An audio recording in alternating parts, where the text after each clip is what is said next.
اعوذ باللہ من الشیطان الرجیم بسم اللہ الرحمن الرحیم۔ اللہ تبارک و تعالیٰ کے نام سے شروع جو بڑا ہی مہربان اور نہایت رحم کرنے والا ہے۔ پیارے دوستو، اللہ نے حضرت عیسیٰ علیہ السلام کو بغیر باپ کے کس طرح پیدا فرمایا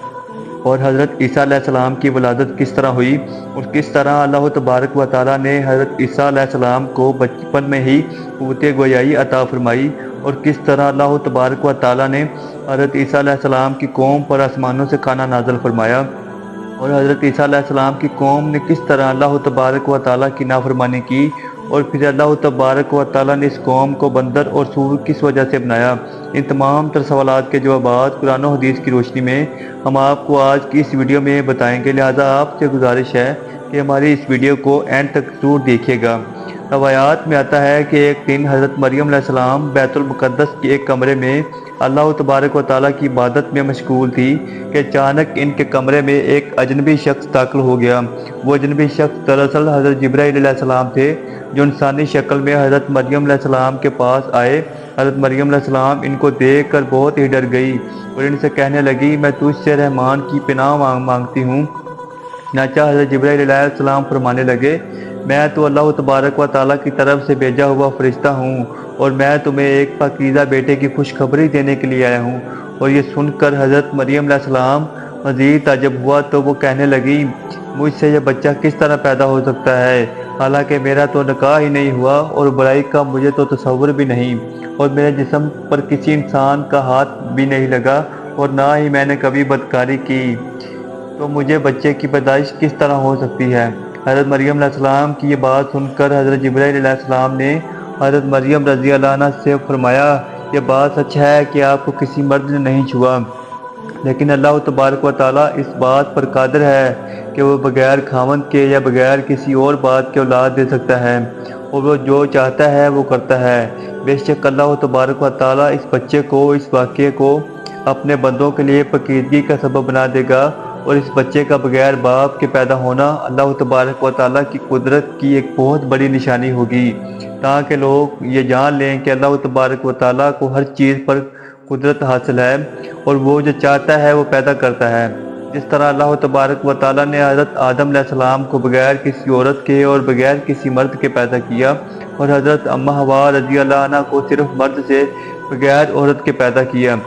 اور باقی تمام انسانوں کو مرد اور عورت دونوں سے پیدا کیا، اور اب اس بچے کو یعنی حضرت عیسیٰ علیہ السلام کو اللہ تبارک و تعالیٰ بغیر مرد کے صرف عورت سے پیدا کرے گا۔ یہ اللہ تبارک و تعالیٰ کی قدرت جلوہ گری ہوگی۔ اس کے بعد حضرت جبرائیل علیہ السلام نے کچھ پڑھا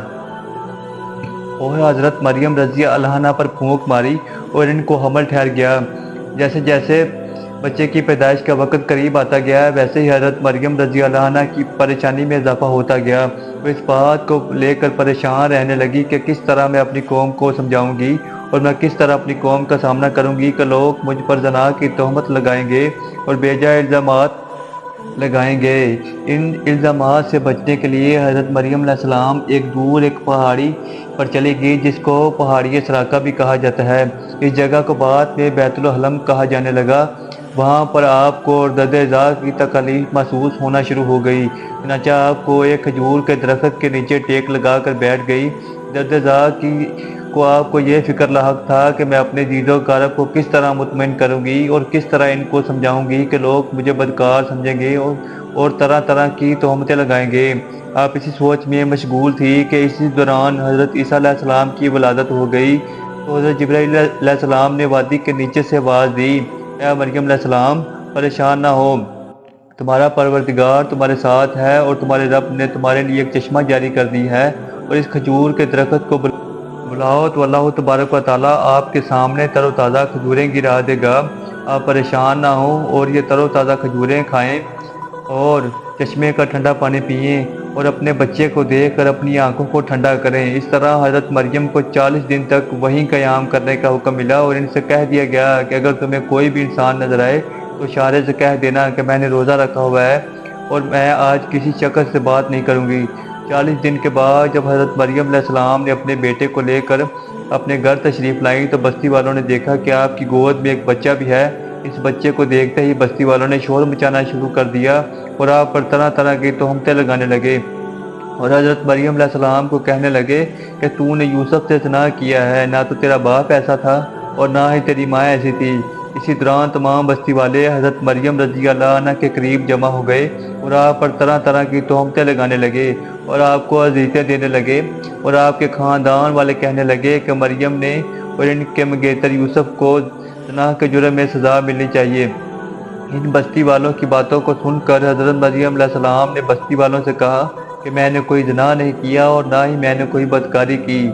اس وقت بستی والوں نے حضرت مریم علیہ السلام سے کہا کہ تمہارے پاس کون سا ثبوت ہے اور کون تمہاری پاکیزگی کی گواہی دے گا؟ اس وقت حضرت مریم علیہ السلام نے بچے کی طرف اشارہ کیا جو کہ اس وقت دودھ پی رہا تھا۔ تو اس وقت اللہ تبارک و تعالیٰ کے حکم سے وہ بچہ بول اٹھا کہ میں اللہ تبارک و تعالیٰ کا بندہ ہوں اور اللہ تبارک و تعالیٰ مجھے نبوت اور کتاب عطا فرمائے گا۔ اس کے بعد اس بچے نے فرمایا کہ اللہ تبارک و تعالیٰ نے مجھے نماز اور زکوٰۃ کا پابند بنایا ہے، اور جب تک میں زندہ ہوں مجھے اپنی والدہ کا حق ادا کرنے والا بنایا ہے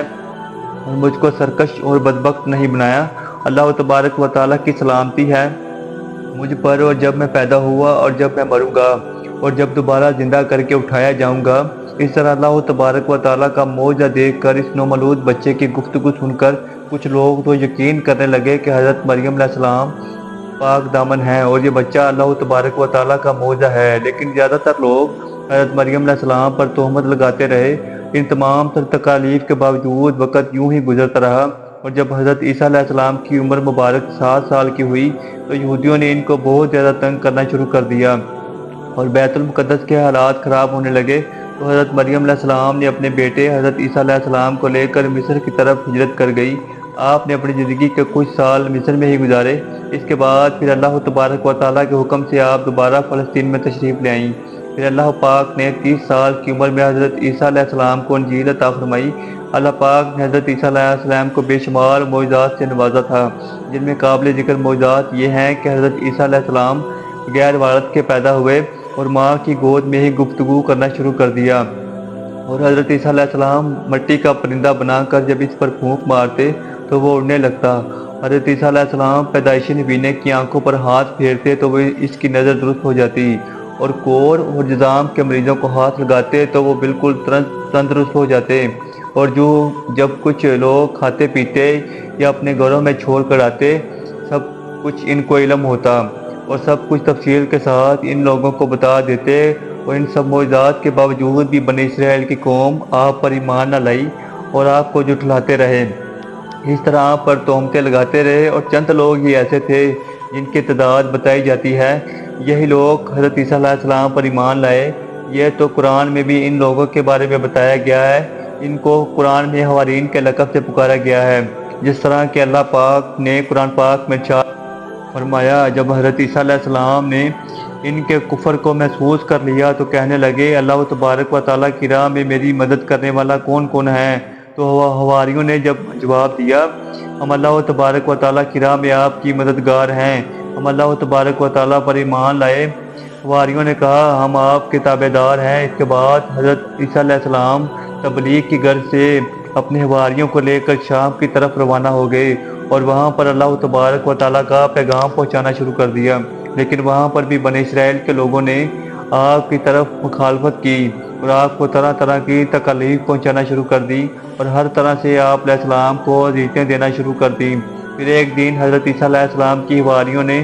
جس طرح اللہ تبارک و تعالیٰ نے قرآن پاک میں یوں بیان فرمایا ہے، اور جب حواریوں نے کہا کہ اے عیسیٰ ابن مریم، کیا آپ کا پروردگار اس بات پر قادر ہے کہ وہ ایسا کہے کہ ہم پر آسمان سے کھانا نازل فرمائے؟ تو حضرت عیسیٰ علیہ السلام نے کہا کہ اگر تم اللہ پر ایمان رکھتے ہو تو اللہ سے ڈرو۔ تو وہ بولے ہماری خواہش ہے کہ ہم اس میں سے کھائیں اور ہمارے دل تسلی پائیں اور ہم جان لیں کہ تم نے ہم سے سچ کہا اور ہم اس نازل ہونے والے کھانے پر گواہ رہیں گے۔ حضرت عیسیٰ علیہ السلام نے اللہ تبارک و تعالیٰ کی بارگاہ میں دعا کی، اے ہمارے پروردگار ہم پر احسان نازل فرما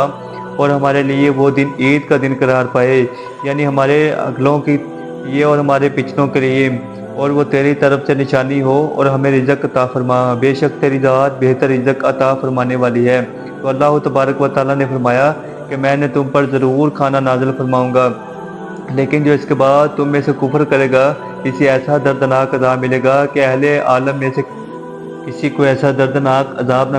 ملا ہوگا۔ حضرت عمار بن یاسر رضی اللہ عنہ نے روایت ہے کہ حضور کریم رؤوف الرحیم صلی اللہ علیہ وسلم نے ارشاد فرمایا، آسمان سے دسترخواں اترا جس میں روٹی اور گوشت تھا۔ ان کا حکم ملا کہ خیانت نہ کرنا اور ذخیرہ نہ کرنا اور نہ ہی کل کے لیے جمع کر کے رکھنا، لیکن ان لوگوں نے خیانت کی اور اس کھانے کو کل کے لیے جمع کر کے رکھا، تو اللہ تبارک و تعالیٰ نے ان کی اس نافرمانی پر ان پر دردناک عذاب نازل فرمایا اور ان لوگوں کو بندروں اور سوروں میں تبدیل کر دیا۔ اس طرح حضرت عیسیٰ علیہ السلام کی قوم کے وہ نافرمان لوگ اللہ تبارک و تعالیٰ کے عذاب کے اندر مبتلا ہوئے اور وہ بندر اور سور بنا دیے گئے۔ جب حضرت عیسیٰ علیہ السلام کی عمر مبارک 33 سال ہوئی تو اس وقت تمام یہودی حضرت عیسیٰ علیہ السلام کے خلاف ہو گئے اور آپ کو سولی پر چڑھانے کا فیصلہ کر لیا۔ حضرت عیسیٰ علیہ السلام کے زمانے میں شام کا علاقہ رومیوں کے زیر نگرانی تھا، جہاں ان کی طرف سے جو حکمران مقرر تھا وہ بھی کافر تھا۔ تیسرا، یہودیوں نے اس حکمران کو حضرت عیسیٰ علیہ السلام کے خلاف کر دیا اور ان کو سولی پر چڑھانے کا حکم دیا۔ چنانچہ اس طرح اس بدبخت حکمران نے یہودیوں کی بات مانتے ہوئے حضرت عیسیٰ علیہ السلام کو سولی پر چڑھانے کا فیصلہ کر لیا، لیکن اللہ تبارک و تعالیٰ نے حضرت عیسیٰ علیہ السلام کو بحفاظت آسمانوں پر اٹھا لیا، جس طرح کہ اللہ تبارک و تعالیٰ نے قرآن پاک میں ارشاد فرمایا، اور انہوں نے کہا ہم نے عیسیٰ علیہ السلام کو سولی پر چڑھا دیا جو اللہ تبارک و تعالیٰ کے پیغمبر تھے، حالانکہ انہوں نے حضرت عیسیٰ علیہ السلام کو نہ قتل کیا اور نہ ہی سولی پر چڑھایا، بلکہ ان کے لیے حضرت عیسیٰ علیہ السلام کا مشابہ بنا دیا گیا۔ جو لوگ ان کے بارے میں اختلافات کرتے ہیں وہ گمان میں پڑے ہوئے ہیں اور شک کے علاوہ وہ ان کے پاس کوئی علم نہیں، بلکہ اللہ تبارک و تعالیٰ نے ان کو اپنی طرف اٹھا لیا اور اللہ تبارک و تعالیٰ غالب حکمت والا ہے۔ حضرت عیسیٰ علیہ السلام قرب قیامت میں حضور پاک صلی اللہ علیہ وسلم کے امتی بن کر زمین پر نازل ہوں گے۔ حضرت عیسیٰ علیہ السلام ہی وہ نبی ہیں جن کا ذکر قرآن میں سب سے زیادہ آیا ہے، اور آپ ہی بنی اسرائیل کے آخری نبی تھے، اور حضرت عیسیٰ علیہ السلام نے بنی اسرائیل والوں کو نبی آخر الزمان حضرت محمد صلی اللہ علیہ وسلم پیغمبر آیا ہوں، اور میرے بعد بھی ایک پیغمبر جو میرے بعد آئے گا جن کا نام احمد ہوگا۔ اس طرح حضرت عیسیٰ علیہ السلام کے آسمان پر اٹھائے جانے کے 600 سال بعد تک کوئی بھی نبی نہ آیا، اور پھر حضرت محمد علیہ السلام مصطفیٰ صلی اللہ علیہ وسلم اس دنیا کے اندر جلوہ گر ہوئے۔ حضرت محمد صلی اللہ علیہ وسلم خاتم النبیین ہیں اور آپ کے بعد کوئی بھی نبی نہیں آئے گا۔